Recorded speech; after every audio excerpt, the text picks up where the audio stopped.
함께 기도드리겠습니다. 무엇을 먹을까, 입을까, 마실까를 염려하며 구하며 살아가는 자들이 아니라 그리스도의 십자가의 사랑의 깊이를 알아가게 해달라고 기도하는 저희들이 되게 하여 주옵소서. 예수님의 이름으로 기도드리옵나이다. 아멘. 하나님 말씀 마태복음 22장 41절에서 46절 말씀을 보겠습니다. 신약 성경 38쪽입니다. 바리새인들이 모였을 때에 예수께서 그들에게 물으시되 너희는 그리스도에 대하여 어떻게 생각하느냐? 네 자손이냐? 대답하되 다윗의 자손이니이다. 가라사대 그러면 다윗이 성령에 감동하여 어찌 그리스도를 주라 칭하여 말하되 주께서 내 주께 이르시되 내가 네 원수를 네 발 아래 둘 때까지 내 우편에 앉아서라 하셨도다 하였느냐? 다윗이 그리스도를 주라 칭하였은즉 어찌 그의 자손이 되겠느냐 하시니 한 말도 능히 대답하는 자가 없고 그날부터 감히 그에게 묻는 자도 없더라. 아멘. 드디어 예수님께서 질문을 하십니다. 바리새인들은 성경 전문가입니다. 그들에게 그리스도에 대해서 어떻게 생각하느냐, 누구 자손이냐 이렇게 질문을 했을 때 다윗의 자손입니다 라고 대답을 했어요. 그리스도라는 말은 구약의 히브리어로는 메시아라는 거거든요. 기름 부음을 받은 자, 다윗의 자손으로 오실 다윗 왕입니다. 시온산에 하나님 나라를 세우실 분이죠. 잘 알고 있습니다. 메시아는, 그리스도는 다윗의 자손입니다. 이렇게 답변하는 이유가 뭐냐면 지금 우리는 예수님께서 단순히 그리스도가 누구 자손이냐 여기에 대한 질문을 하시는 것 같지만 유대인들에게 있어서 그리스도는 하나님 나라의 완성을 이룰 분입니다.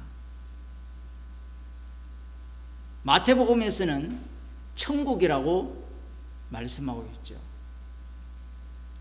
우리들 생각에는 회개하라 천국이 가까이 왔다라고 세례 요한이 외치고 예수님도 천국을 외쳤다면 마태복음을 다 읽게 되면 천국은 이런 곳이야 이렇게 명확하게 정리가 되면 참 좋겠다라는 생각을 갖고 있습니다.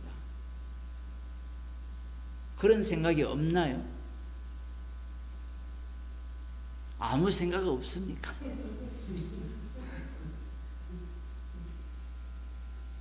말씀이 어려운 이유는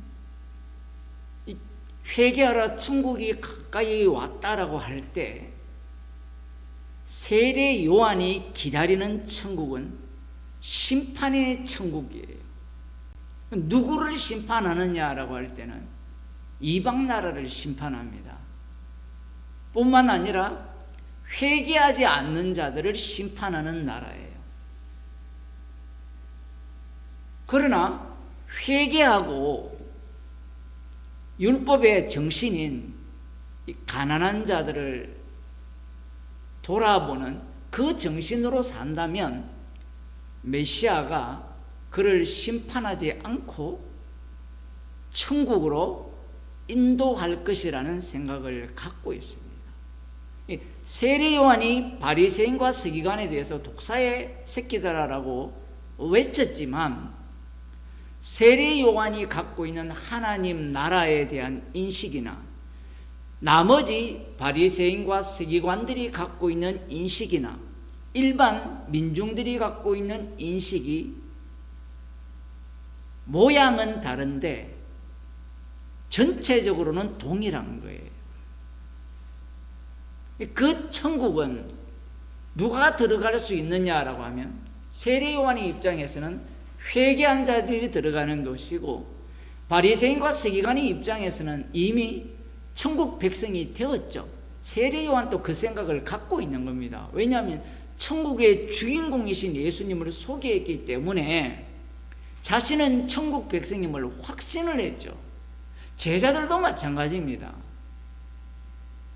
아니, 왜 목사님은 이야기할 때마다 유대인들이 기다리는 천국을 이야기를 하십니까? 라고 이렇게 반박할 사람들이 있잖아요.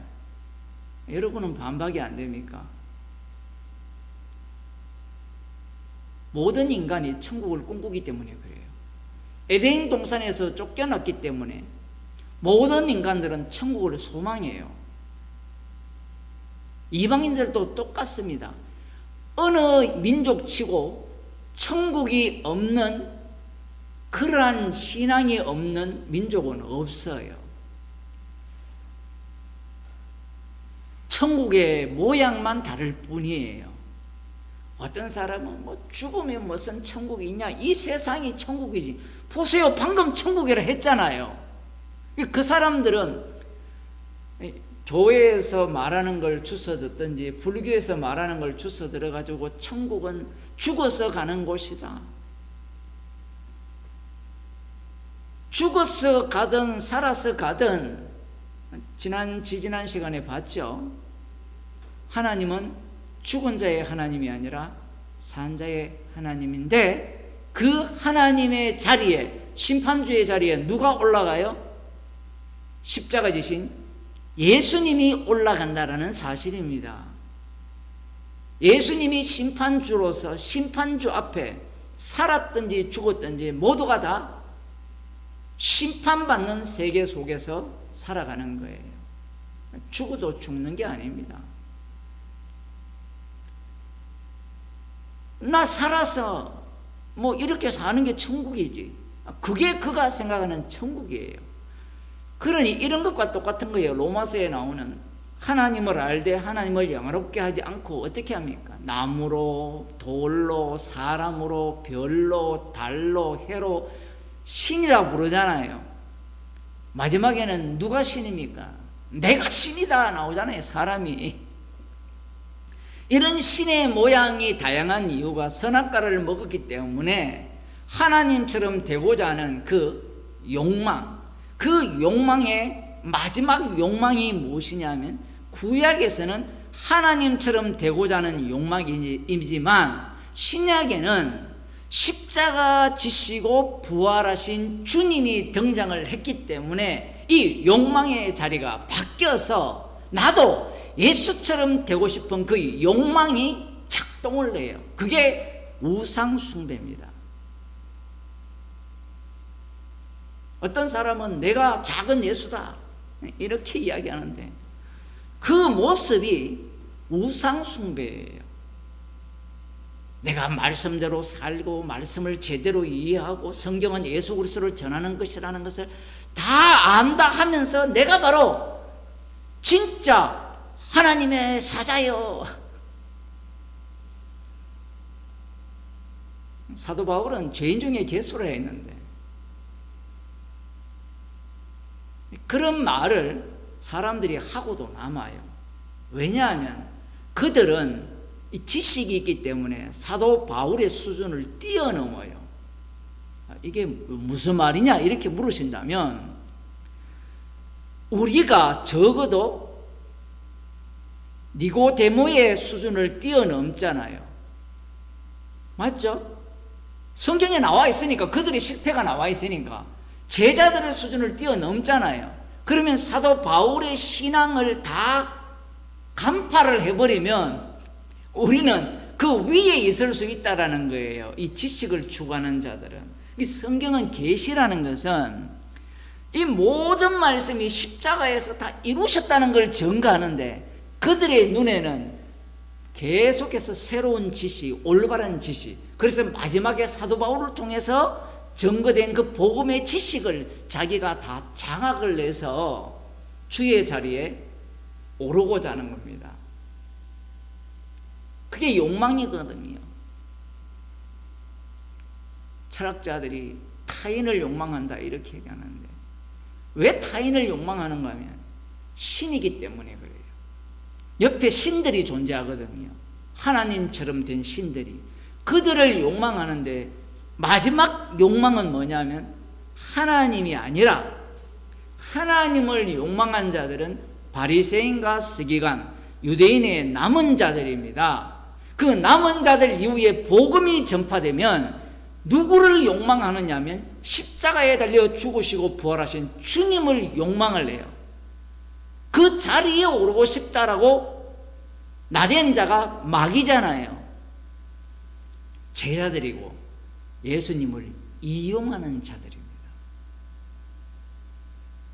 주님이 세상 끝날까지 너희와 항상 함께 있을 것이라는 말씀, 동행을 하시겠다라는 말씀의 의미는, 그 취지는 너희들은, 나의 백성은 죽을 때까지 양자라는 이야기예요. 그걸 거꾸로 다르게 표현하면 죄인이라는 겁니다. 주님이 피를 흘려서 십자가에서 다 이루셨기 때문에 예수님 옆에 달린 두 강도가 나오잖아요. 제가 글로도 썼지만 그 모습이 하나님 나라의 전형이에요. 십자가에 달려셨을 때는 어느 누구도 구원을 못 얻는다라는 게 성경의 진리예요. 의인은 없나니 하나도 없기 때문에. 그래서 마태복음, 마가복음, 요한복음에서는 회개하는 강도가 나오지 않는 겁니다. 누가복음에서만 나와요. 한쪽은 구원을 받고 한쪽은 지옥 가는 이 상황이 천국의 비밀이에요. 천국이다라고 하면 어떤 문제가 발생하느냐 하면 너는 천국 가고 너는 지옥 가고 그 주님이 그렇게 하심을 내가 믿어버려요. 그런데 천국의 비밀이 되면 우리가 좀 주일날 로마서를 보게 되잖아요. 이 자리 바꿈이 일어난다라는 겁니다.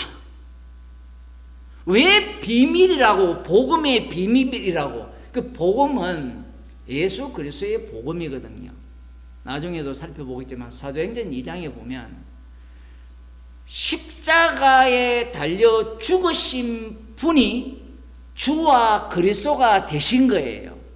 그래서 십자가가 복음이 돼요. 에이 목사님, 주와 그리스도가 복음이 아닙니까? 이렇게 이야기를 하고 싶잖아요. 근데 그 주와 그리스도는 십자가 없는 주는 없어요. 흔히 신학교에서 삼위일체를 이야기하면서 예수님도 하나님의 아들이니까 주가 맞지 않느냐? 성경에는 그런 걸 언급한 적이 없습니다. 요한복음 1장에 나오지 않아요. 요한복음 1장에 나오는 말씀은, 태초에 계신 말씀은 말씀이 육신이 되셔서 십자가에 달려 죽으시고 부활하신 주님을 이야기하는 거예요. 예수님이 아무리 말해도 못 알아들어요. 요한복음 5장으로 넘어가면 아들을 영화롭게 함으로 말미암아 아버지를 영화롭게 하고, 아버지를 보여달라고 하니까, 하나님을 보여달라고 하니까 나를 본 자가 아버지를 본 자라, 말귀를 못 알아들어요.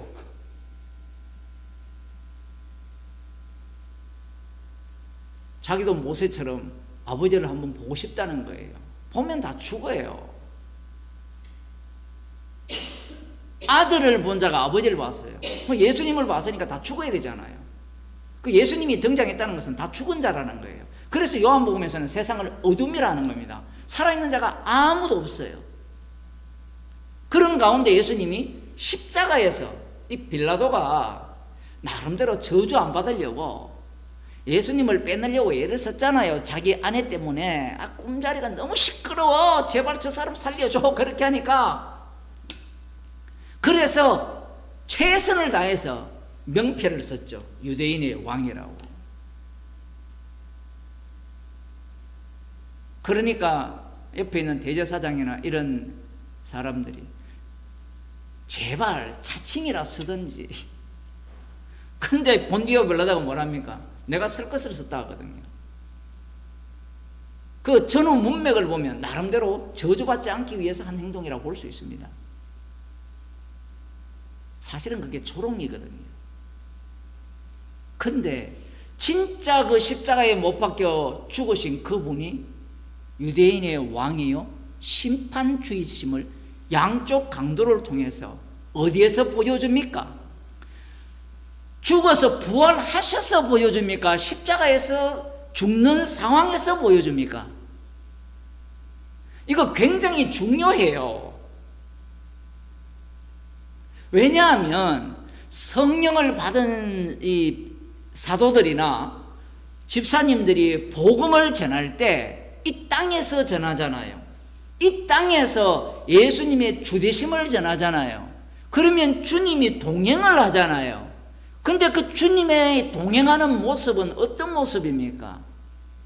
고난받는 어린 양의 모습이라는 거예요. 그래서 십자가를 전하는 겁니다.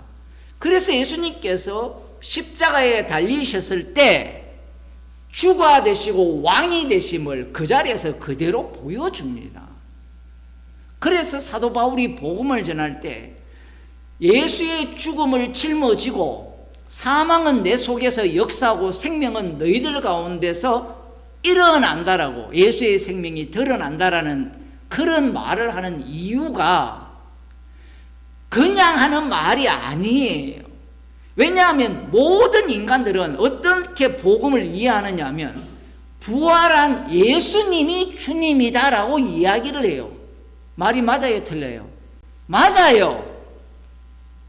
부활한 예수님이 주님 우편에 올렸으니까 주님 맞잖아요.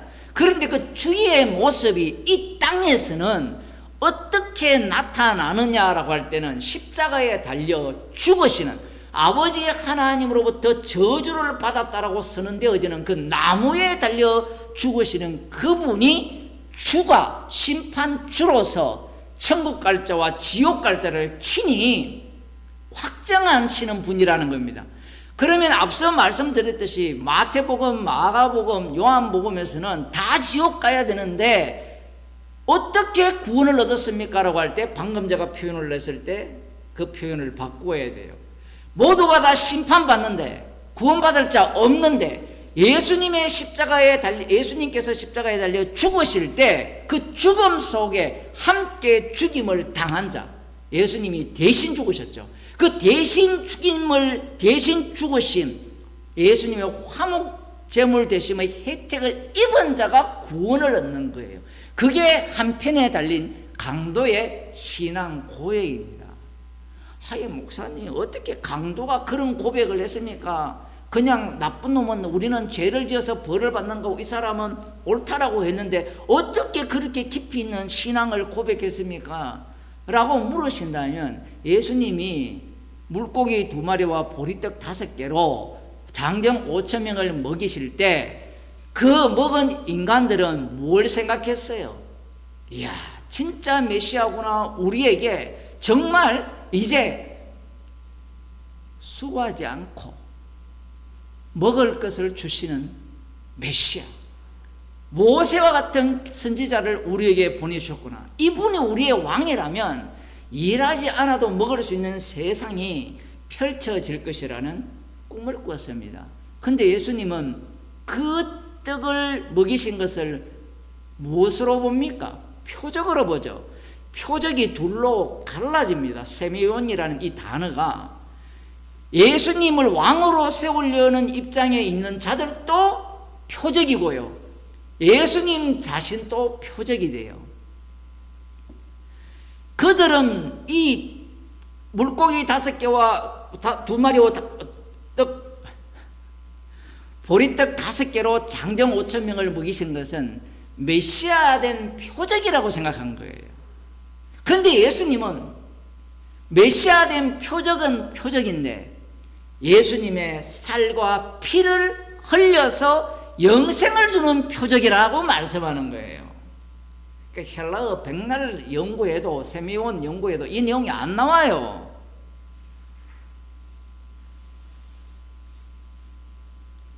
그 내용처럼 이 강도도 예수님의 십자가가 나중에 사도행전에서 너희가 십자가에 못 박은 이 예수를 하나님이 주와 그리스도가 되게 하셨다라는 거예요. 이 말씀도 진짜 어려워요. 왜냐하면 여기에 너희가 십자가에 못 박은 이 예수를 하나님이 주와 그리스도가 되게 하셨다라고 할 때 이 하나님은 너희들이 누굽니까? 유대인들이거든요. 사도행전 2장에서는 유대인들이 믿는 하나님하고 예수님의 아버지 하나님이 달라요. 우리는 그냥 그 본문을 읽을 때 너희가 십자가에 못 박은 예수를 너희들이 믿는 하나님이 주와 그리스도가 되게 하셨다 이렇게 이해하거든요. 저만 그렇게 이해합니까? 제가 알기로는 대부분 그렇게 이해를 해요. 이 하나님이 요한복음 4복음서를 거치면서 지금 마태복음 여기에도 똑같습니다. 주라는 분이 두 분이 나오는데 이 주가 주에 의해서 주님이 증거가 되면 유대인들이 주로 믿었던 그 주가 우상으로 바뀌어버립니다. 지금 예수님의 질문이 그 질문을 내포하고 있어요. 못 알아들어요. 무슨 말인지. 우리는 성령 받은 자들이 제대로 설명을 했으니까 알아들을 거라 생각하잖아요.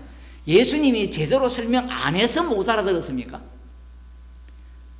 예? 예수님이 제대로 설명 안 해서 못 알아들었습니까?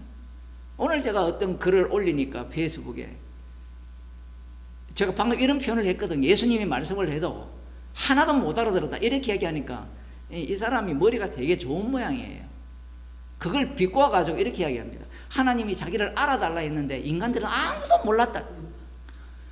성경을 볼 때 정답을 보는 거예요. 하나님께서 저들을 죄 가운데 가두어 두셨다라는 것은 로마서에 나오거든요. 깊도다. 그 하나님께서 하신 그 일에 대해서 누가 알겠느냐 그 비밀을 이렇게 표현하거든요. 사도 바울이 아무도 알지 못해요. 주님이 하시는 일은. 지금 로마서 9장을 보니까 어때요? 인간들은 알았다고 하는데 지금 말씀을 들어가 보니까 어때요? 몰라요. 지금 너희는 모른다라는 이야기를 로마서를 통해서 계속하고 있거든요.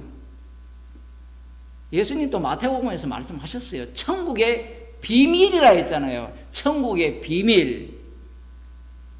성도는 천국의 비밀을 알았죠. 그 알았다라는 의미가 어떤 의미냐면 천국은 비밀이라는 걸 알았다라는 거예요. 사람들은 천국의 비밀을 알았으니까 이제 비밀은 있다 없다? 없다라고 생각하는 겁니다.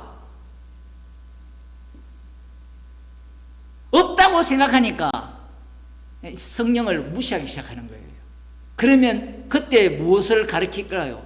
올바른 성경을 가르치기 시작하는 거예요.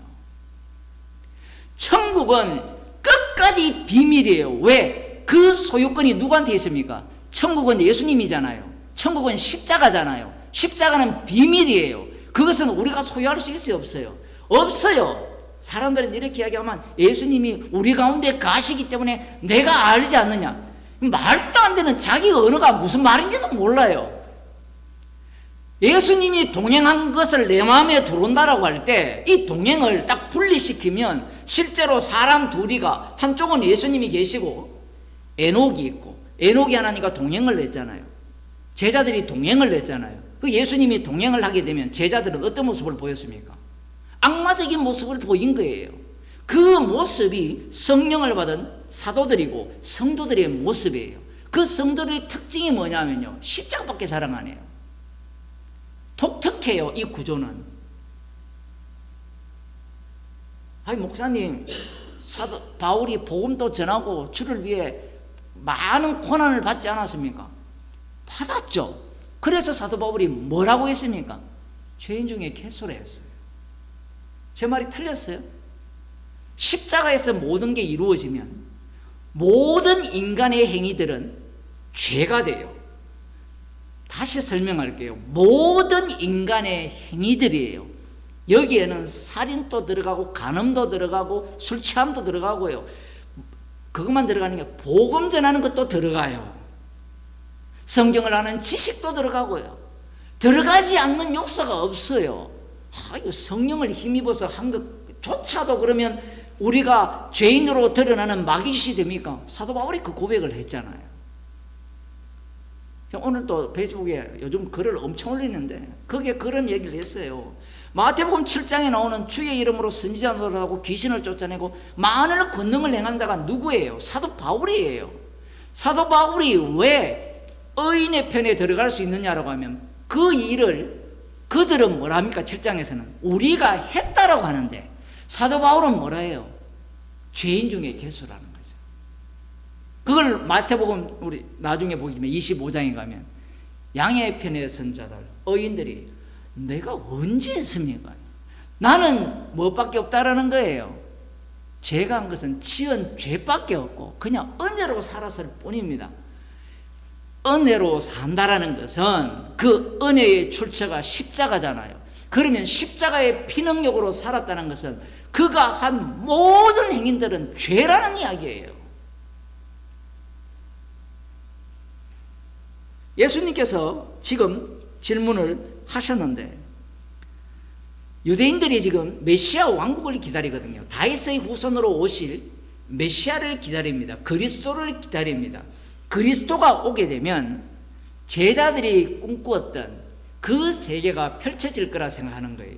여기에서 특이사항을 우리가 봐야 되는 게 뭐냐면 제자들이 기다렸던 천국과 바리새인과 서기관들이 기다렸던 천국이 같아요? 달라요? 달라요. 야, 이게 왜 중요하냐면요. 교인들이 10명이 모이면 천국이 어떨 것이냐라고 물어보세요. 성경을 아는, 신약 복음을 안다는 사람한테 천국이 어떨 것이냐 물어보라고요. 다 달라요. 아니 나는 아는데 천국은 정말 말씀대로 살아가는 세상이야. 그러한 일은 바리새인들이 다 했어요. 하나가 안 돼요. 말씀대로 살아가지만 바리새인들이 각자가 꿈꾸는 제자들이 나오잖아요. 천국 가는 것으로 끝납니까? 안 끝나요. 왜냐하면 그러한 천국은 자기가 소망하는 천국이기 때문에 그래요. 그래서 종말 때에 천국에 대한 이 생각들이 다 다르다라는 겁니다. 예수님이 오셨을 때 십자가 사건이 일어날 때 왜 천국의 개념이 다 다르냐라고 하면 그럴 수밖에 없어요. 자, 우리가 요즘 신명기를 보잖아요. 그럼 약속의 땅에 들어가면 약속의 땅이잖아요. 그러면 모두가 다 동일한 기업을 받을 건데 전쟁 잘한 사람이 많이 없고 적게 얻는 땅이 아니에요. 이미 들어가기 전에 땅을 다 나눠버리잖아요. 왜 모르는 듯이 그러십니까? 그러면 하나님이 복을 준다고 하면 동일한 복을 내리실 건데 들어가기도 전에 가난한 자가 항상 있을 것이라, 이런 말씀을 하는 겁니다. 우리가 만일에 약속의 땅을 앞두고, 오늘날 똑같아요. 천국을 앞두고 있다 치면 천국은 어떤 곳이라 상상합니까?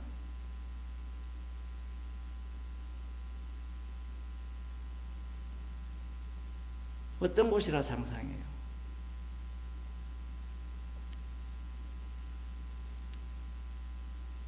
그 상상을 하는 순간 그 천국은 지옥입니다.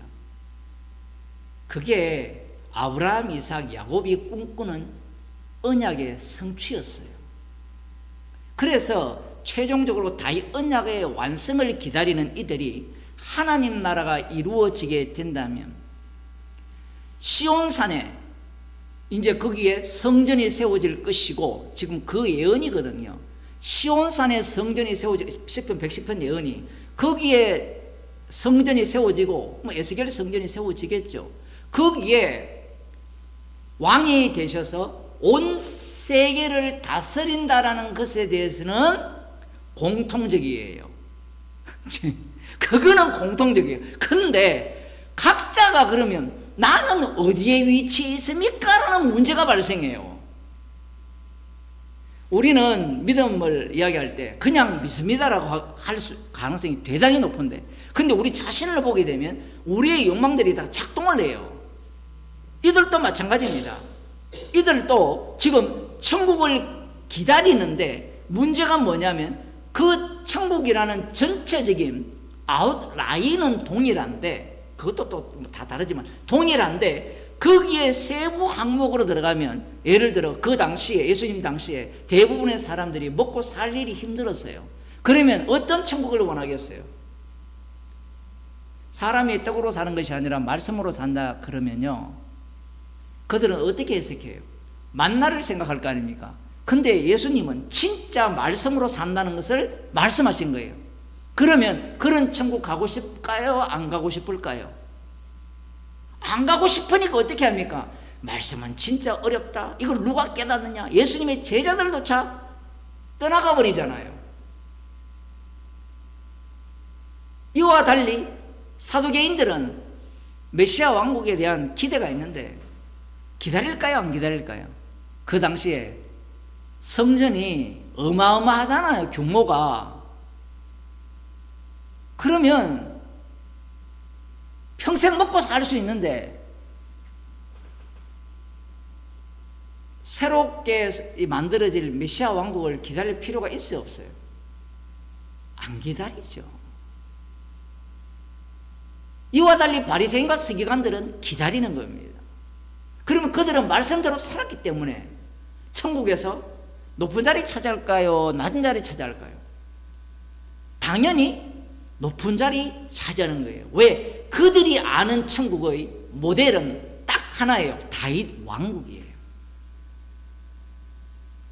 더 중요한 것은, 제가 하나님 나라에 대한 글을 지금 세계 4편을 올렸잖아요.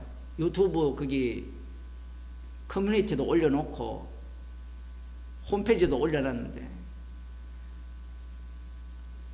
그들이 하나님 나라에 대한 생각 자체가, 모델 자체가 그것밖에 없어요. 우리도 성경을 보면 하나님 나라에 대한 모델을 뭘로 삼을 거냐 얘기예요. 뭘로 삼을 겁니까? 지금 성경에는 분명히 천국에 왔다고 하고 천국을 소개하고 있고, 이미 예수님을 믿는 자는 천국 백성이라 하고 천국에 대한 비유가 쫙 깔렸는데, 왜 천국에 대한 이 이미지들이 성경을 읽으면서 다 다르냐라는 거예요. 다 다른 이유는 간단합니다. 모두가 다 유대교이기 때문에 그래요.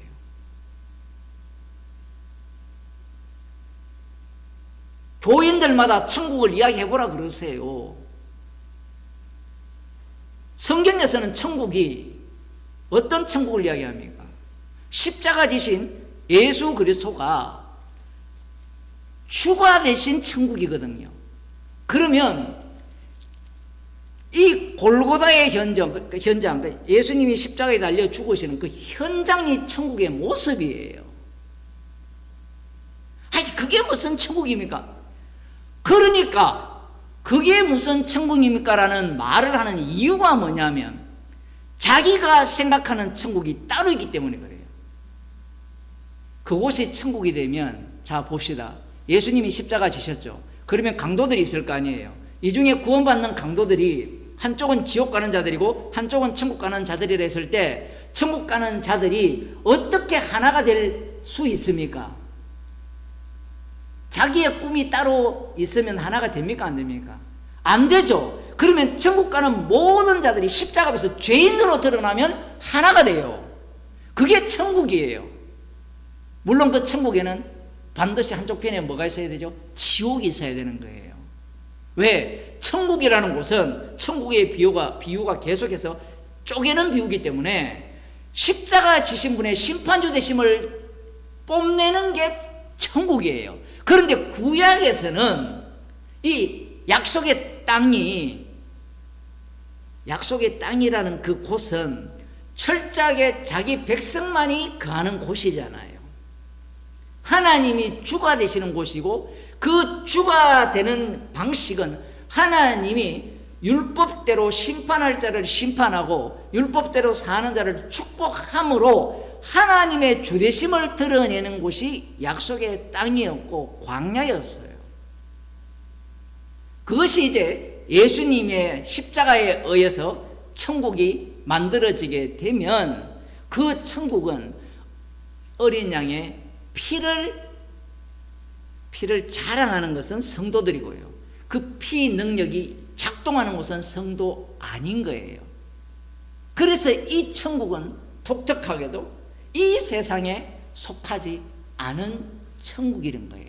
예수님이 왜 이 세상에 속하지 않았다고 말씀하시는지를 알아야 돼요. 그것은 이들이 지금 다윗의 자손으로 올 그 주를 메시아를 기다리는 그들은 하나님 나라가 이 땅에 이루어질 거라고 예상하기 때문입니다. 그러면 이 땅에 이루어지면 하나님의 모습이 어떠해야 돼요? 어떤 사람은 성경을 하나님 나라로 봐야 된다 그러는데 그럼 하나님 나라가 어떠해야 되냐는 거예요. 1번 죄인들이 가득 모여있고 용서받은 죄인들이 가득 모여있고 다른 한편에는 용서받지 못한 죄인들이 모여있는 것이 하나님 나라다. 이걸 하나님 나라로 인정할 인간이 있겠어요? 십자가의 그 현장을 확산시키면 하나님 나라거든요. 지옥 갈 자들은 영원히 지옥 가는 거잖아요. 죽어서 영원한 게 아니라 이미 영원히 지옥 간 거예요.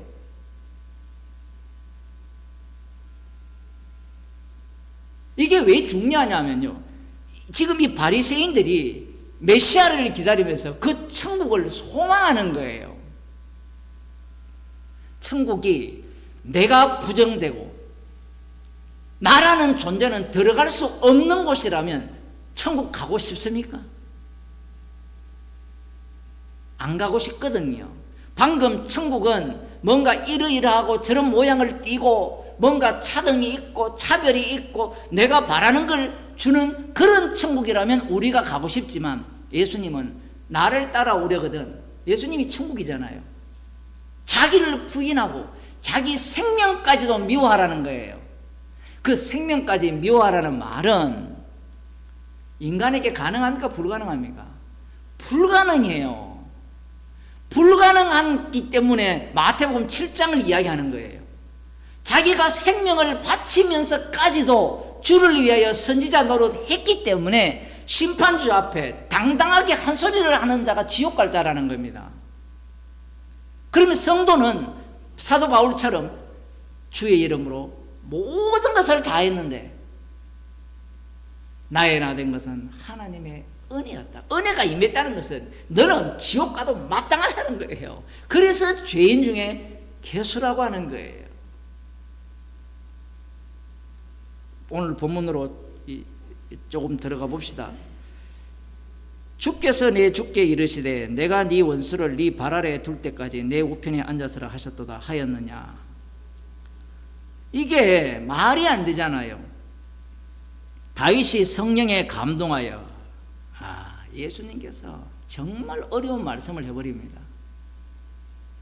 성령에 감동하여라는 말씀을 하는 순간 어떤 사태가 벌어지느냐 하면 시편을 해석하는 모든 내용들, 구약 전체를 십자가의 영으로 봐야 된다는 이야기예요.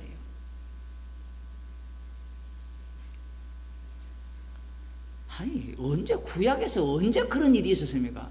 지금 우리는 시간을 이렇게 뒤돌아가려고 하잖아요. 그런데 예수님의 입장에서는 앞서서 얘기했잖아요. 항상 하나님 앞에서는 뭐라고요?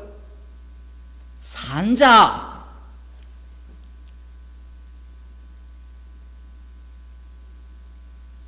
인간들은 말귀를 못 알아들어요. 인간들이 말씀을 갖고 정리를 하고 요약하려고 하는데 정리 요약이 안 돼요.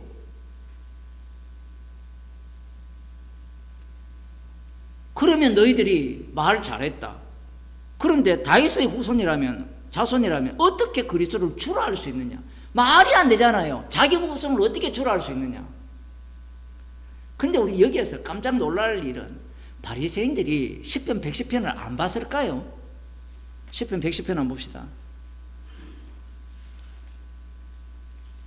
뭐 시간이 되면 마칠게요.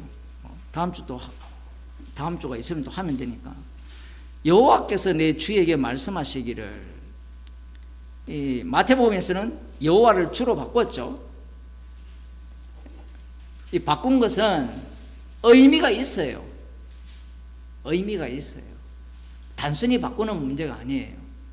왜냐하면 예수님에 의해서 이 여호와가 우상으로 날아가 버리고 십자가 지신 예수님이 주가 되심으로 말미암아 그 주의 아버지가 진짜 주가 돼요. 그래서 구약을 볼 때 여호와를 보게 되면 여호와를 믿어야 됩니다. 여호와께서 약속을 하셨으니까 꼭 이룰 겁니다. 그렇게 믿는 자가 이슬람이고 유대교예요.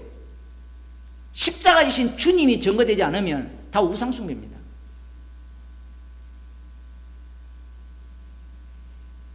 그리고 하나님 나라를 이야기할 때도 성경은 하나님 나라의 복음이라 하거든요.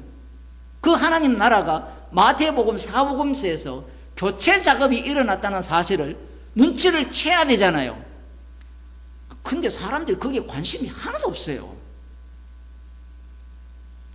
하나님 나라의 주가 바뀐다라는 겁니다. 여기에서 여호와께서 내 주에게 말씀하시기를, 이걸 다 읽었거든요. 읽었는데 왜 의문을 못 갔습니까? 메시아가 다윗의 자손으로 온다면 어떻게 그 자손을 향해서 주라 할 수 있느냐라는 이야기예요. 우리들은 이걸 보니까 그걸 알죠. 근데 인간이라는 것은요, 까막눈이기 때문에 자기들의 프레임에 갇히기 시작하면요, 거기에 미쳐버립니다. 마치 사두개인들이 자기들이 믿고 싶은 모세 오경에 자기들이 취할 것만 취하잖아요. 우리도 마찬가지 아닙니까? 우리가 말씀을 들을 때 버거운 게 뭐냐 하면, 내가 아는 것, 이해하는 말씀만 들을 때는 버겁지 않아요. 그런데 지금 말씀을 꼼꼼히 따져 들어가 보니까 버거워요. 보기 싫어요. 꼴도 보기 싫어요. 그래서 지금 오늘날 교인들의 그 신앙이나 신학을 보게 되면요, 자기 신앙의 틀에 갇혀서 아무리 성경을 이야기해도 이해를 못해요. 방금 제가 얘기했던 하나님 나라가 바뀐다는 것, 하나님 나라를 기다리는 자들에 의해서, 여호와를 주로 믿는 자들에 의해서 십자가에 못 박아 죽임을 당한 그분이 하나님 나라의 주가 되심으로 말미암아 그들이 약속을 따라 기다리던 그 하나님 나라는 엉터리였고, 십자가의 피만을 자랑하는 그 세계가 하나님 나라임을 그분이 주거든요. 주로서 통치를 한다는 겁니다. 주로서 통치를 하게 되면 이 통치 개념이 유대인들이 기다리는 통치와 달라요. 예수님이 십자가로 승리했잖아요. 승리의 주가 성령이 함께 자기 백성들과 동행을 하니까 어떤 사태가 일어납니까? 주님이라면, 하늘과 땅의 모든 권세를 가졌다면 뭘 하면 됩니까? 뭐 어떻게 해야 돼요? 하늘과 땅의 모든 권세를 가졌는데 병 고치고 죽은 자 살리고, 그래, 그 정도는 돼. 근데 하늘과 땅의 모든 권세를 가진 분이 동행하면 왕들을 회개시켜야 되잖아요. 근데 회개시키기는 그냥 얻어터지다가 죽어요. 그게 하늘과 땅의 모든 것을 가진 주님의 능력이 임한 성도들의 현실이에요. 그걸 사복음서에서 예수님께서 고스란히 보여준 겁니다. 이 바리새인들이 시편을 읽으면서 주께서 여호와께서 내 주에게 말씀하시기를 내가 네 원수로 네 발등상 되게 하기까지 너는 내 우편에 앉으라 하셨도다. 이 말씀을 모를까요? 당연히 알죠. 왜냐하면 이들은 이걸 읽으면서 뭐만 생각하는가 하면 다니엘이 예언한 그 나라, 뜨인 돌에 의해서 박살나는 나라, 그 박살내는 그 나라가 자기들도 박살난다고 꿈에도 생각 못해요. 그래서 제가 그 성글에 이야기했잖아요. 에스더를 너무 좋아한다고요. 에스더에서 모르드게가 위치하는 그 2인자의 자리에서 싹 왕과 바꿔버리면 하나님 나라가 돼요.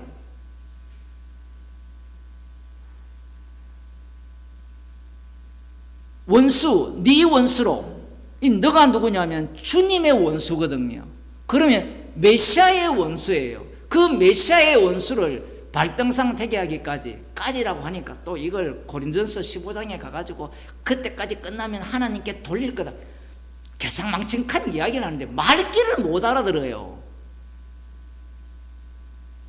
왜 말귀를 못 알아듣냐면 만일에 고린도전서 15장에 나오는 아버지께 바친다 할 때 그 아버지가 십자가 지신 주님의 아버지가 아니게 돼요. 지금 예수님께서 십자가로 승리하신 그 모든 일이 아버지께 영광이 되는 겁니다. 그러면 그 고린도전서 15장 이야기는 십자가에서 다 이루었는데 아직 우리들에게 보이는 현실은 어떻습니까? 미완료처럼 보이죠. 그것이 끝낼 때까지라는 이야기예요. 진짜 주의 모습은 언제 나타납니까? 이미 십자가로 나타났는데 그 십자가로 나타난 그 모습이 사실은 진짜예요. 이 땅에서는 그게 진짜인데 그 모습이 최종적으로 주님이 재림하실 때 드러난다라는 이야기입니다. 사람들은 거기에 관심이 있잖아요. 최종적으로 나타날 때. 거기에 관심 있는 사람은 우상 숭배자라고 해요. 주님은 이미 우리에게 성령을 주셨기 때문에 땅끝까지 이르러 내 정인이 되는 모습으로서 성도는 주님의 백성으로서의 삶을 사는 겁니다. 여기에 보면 내 원수로 내 발등상 되게 하기까지 너는 내 우편에 앉아라 하셨도다. 이걸 바리새인들이 해석할 때는 원수가 누구 원수냐면 다윗의 이것도 필요 없습니다. 이 해석이 안 돼요. 그러니까 다윗의 후손으로 오신 분이 메시아로 오게 되면 그 메시아의 그 원수들을 다 발판으로 삼을 것이고 그가 왕이 되면 제자들이 꿈꿨잖아요. 주의 나라에 임하실 때 저를 한편에 하나는 우편에 하나는 좌편에 그렇게 해석을 한 겁니다.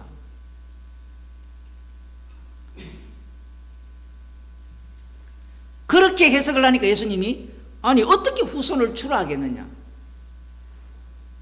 라는 거기에 대한 말씀에 대해서 그들이 한 말도 능히 대답하는 자가 없고 그날부터 감히 그에게 묻는 자도 없더라. 기겁을 하죠.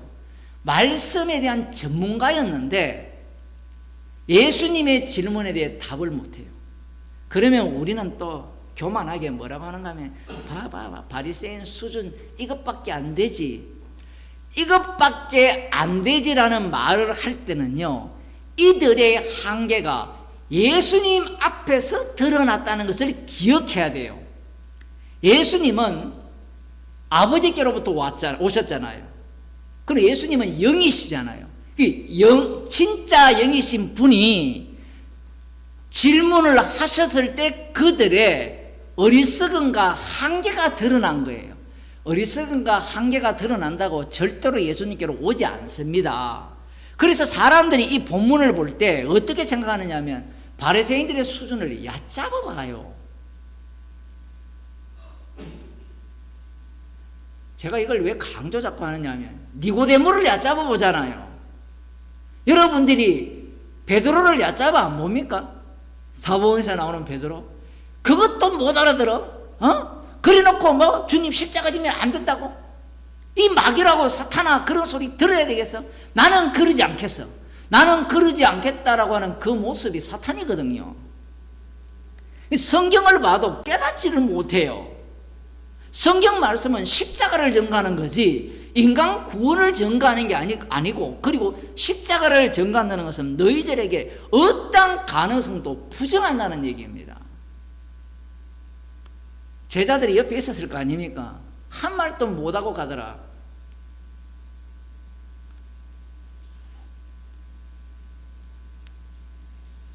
성경을 사사로이 푼 자들이죠, 사실은. 신약에도 똑같이 나옵니다. 성경을 사사로이 풀다가 멸망한 자들이 있다는 거예요. 그 사사로이 푼다는 의미가 어떤 의미냐면,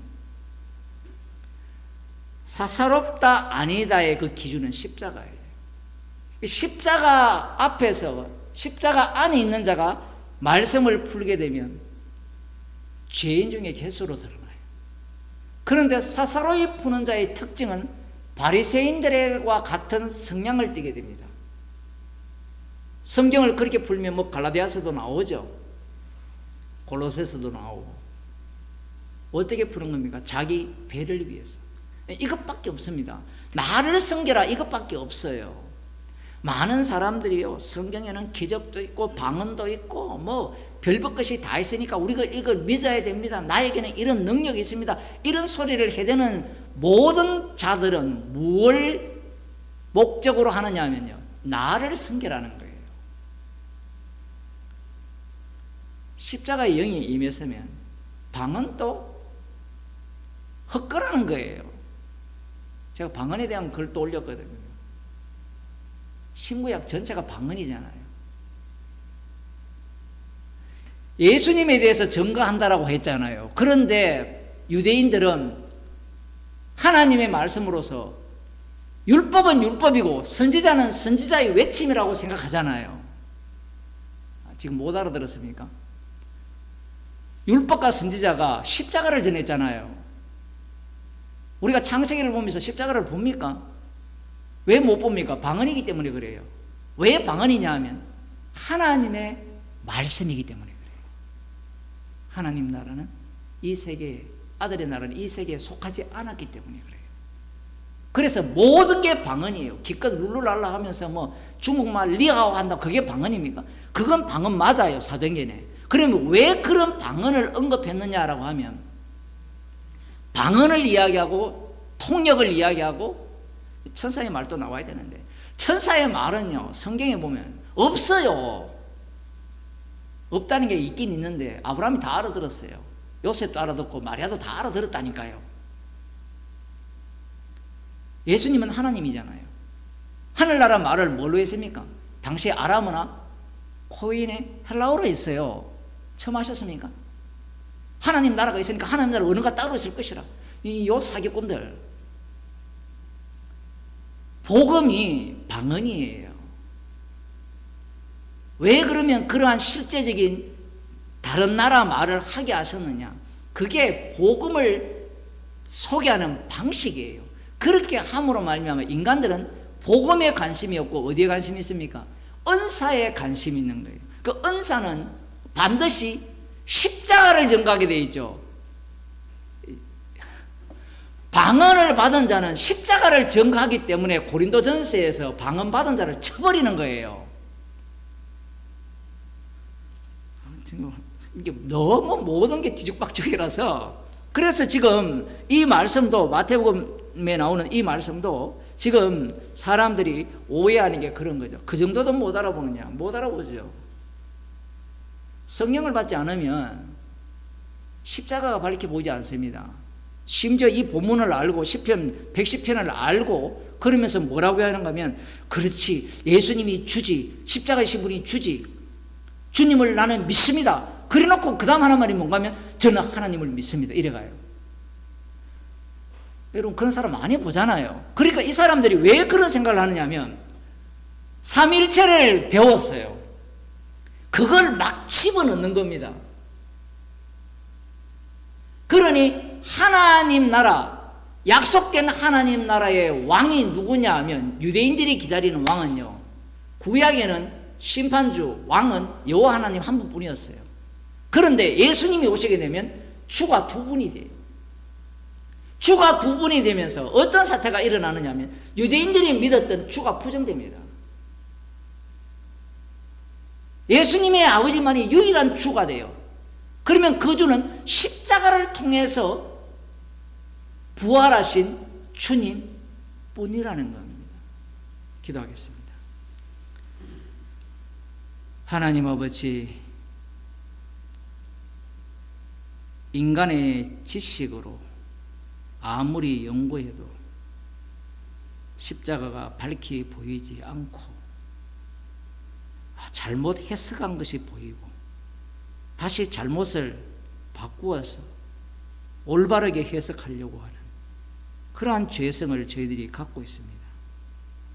저희들을 불쌍히 여기셔서 말씀을 보는 가운데 십자가의 사랑의 깊이를 보게 하시고 주님께서 십자가에서 다 이루셨음을 확인하는 자료로 저희들을 인도하여 주옵소서. 예수님 이름으로 기도드리옵나이다. 아멘. 하늘에 계신 우리 아버지여, 이름이 거룩히 여김을 받으시오며 나라에 임하시오며 뜻이 하늘에서 이루어진 것 같이 땅에서 이루어지이다. 오늘날 우리에게 일용할 양식을 주옵시고 우리가 우리에게 죄진 자를 사하여 준 것 같이 우리 죄를 사하여 주옵시고 우리를 시험에 들게 하지 마옵시고 다만 악에서 구하옵소서. 대개 나라와 근사와 영광이 아버지께 영원히 사